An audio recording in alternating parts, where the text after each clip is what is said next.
Baik, bismillahirrahmanirrahim. Assalamualaikum warahmatullahi wabarakatuh. Okey, jadi kita akan teruskan dengan tajuk pembezaan. Okey, jadi sebelum tu kita imbas balik apa yang kita dah belajar minggu lepas. Okey, minggu lepas kita belajar daripada fungsi y sama dengan x kuasa 2 tolak 2x tolak 15.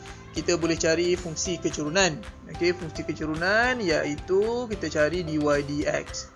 Okey, jadi kalau y sama dengan x kuasa 2 tolak 2x tolak 15, jadi dy dx dia akan jadi berapa?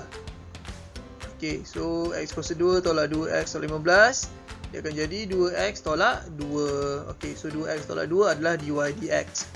Okey, jadi kalau kita nak cari kecerunan tangent pada 3 negatif 12, kita akan ambil nilai x ni, kita akan masukkan dalam dy dx. Okey, so kita dapat 2 darab 3 tolak 2. So kita dapatlah jawapan dia 4. So 4 ni nombor positif. Okey, jadi bila 4 positif bermaksud kecerunan positif. Okey. Baik, jadi kita boleh buat satu kesimpulan. Kalau dy dx dia lebih besar daripada sifar, kecerunan positif. Kalau dy dx kurang daripada sifar, kecerunan negatif. Okey. Kalau sama dengan sifar, kita panggil dia titik pusingan. Okey, apa maksud titik pusingan? Okey, yang ini dia turun, kemudian dia naik balik. Okey, so dekat di mana dia bertukar tu, itulah kita panggil dia titik pusingan, iaitu pada dy dx sama dengan sifar. Okey, titik pusingan. So inilah apa yang kita nak fokuskan pada hari ni. Okey. Baik, jadi kalau kita tengok dekat graf ni, ni dia naik, dia positif, kemudian titik pusingan, kecerunan sifar, kemudian dia turun, kecerunan negatif, kemudian kecerunan sifar, dan dia naik balik kecerunan positif. So di mana kecerunan sifar tu kita panggil titik pusingan. Okey. Baik, ni contoh soalan untuk hari ni. Diberi lengkung y sama dengan x kuasa 3 tolak 3x kuasa 2 tolak 9x tambah 11. Soalan A. Cari koordinat titik pusingan bagi lengkung itu. Okey, dia nak koordinat titik pusingan. Okey, kita dah tahu dah kalau titik pusingan dy dx adalah sama dengan sifar. Okey, jadi kita cari dulu dy dx. Okey, jadi kita dapat daripada y sama dengan x kuasa 3 tolak 3x kuasa 2 tolak 9x tambah 11, kita akan dapat 3x kuasa 2 tolak 6x tolak 9. Okey, so ini adalah dy dx. So kita sebabkan titik pusingan dy dx sama dengan sifar, so kita samakan dengan sifar. Okey, so ini dah jadi macam penyelesaian soalan kuadratik. So kita akan selesaikan menggunakan cara kuadratik. Jadi yang pertama, kita tengok boleh permudahkan ataupun tidak. 3, 6, 9. So kita boleh permudahkan, kita bahagikan semua sekali dengan 3.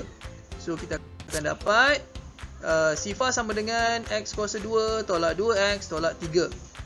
Okey, kemudian tekan kalkulator. Okey, buat kurungan, tekan kalkulator dan kita dapat x sama dengan negatif 1 dan x sama dengan 3. Okey, bawa balik ni atas, dapat x tambah 1, x tolak 3. Okey, so kita dah dapat dah nilai x dia.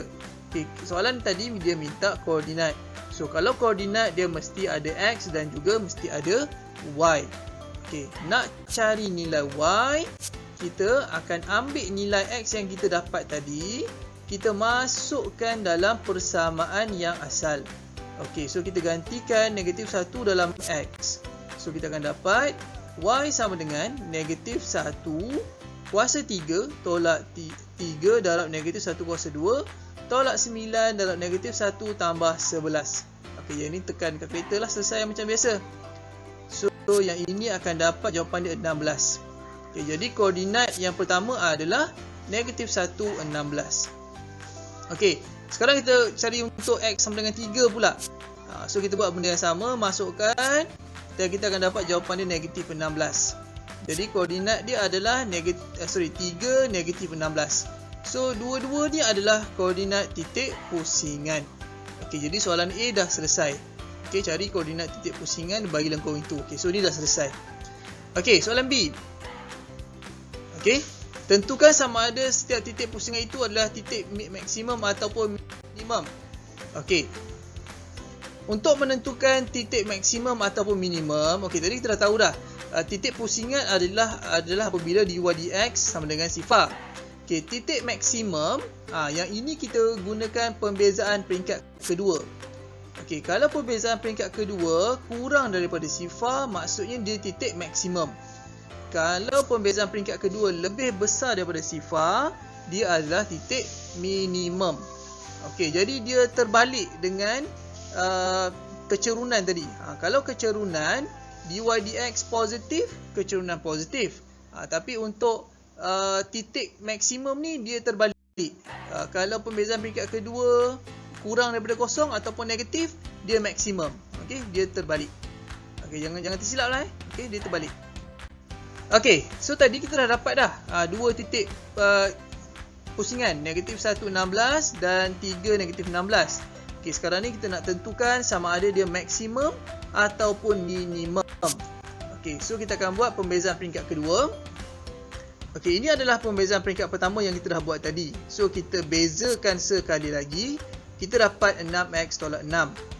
Okey, sekarang kita akan gantikan nilai x ikut koordinat yang kita dapat tadi, dua titik tadi. Okey, so yang pertama apabila x negatif 1. Okey, kita ambil daripada sini. So kita gantikan 6 darab negatif 1 tolak 6. So kita dapat negatif 12. So negatif 12 ni adalah kurang daripada sifar. Jadi kalau kurang daripada sifar, maksudnya dia titik maksimum. So negatif 1, 16 ni titik maksimum. Okey, kita gantikan pula dalam x sama dengan 3. So kita gantikan 6 darab 3 tolak 6. So kita dapat 12. So 12 ni lebih besar daripada sifar, bermaksud dia adalah titik minimum. Okey, so itulah cara dia macam mana kita nak menentukan sama ada titik itu maksimum ataupun minimum. Okey, tapi sebenarnya kalau kita tengok nilai dia 16 dengan negatif 16, daripada nilai ni pun kita dah boleh nampak dah, yang ni dekat atas, yang ni dekat bawah. Okey, so dekat situ pun boleh tahu dah dia adalah titik maksimum, yang ni adalah titik minimum. Okey, sekarang ni baik, ini saya gunakan Desmos. Saya gunakan Desmos untuk plot graf soalan kita. So daripada graf soalan yang kita buat tadi, so memang betul lah pada negatif 1, 16 adalah titik pusingan dia, dan di situ adalah titik maksimum. Okey, dan pada 3, negatif 16 adalah titik pusingan yang satu lagi, dan dia adalah titik minimum. Okey, so itu saja untuk hari ini. Kita tentukan titik pusingan dan maksimum, titik maksimum dan juga titik minimum. Okey, itu saja. Terima kasih.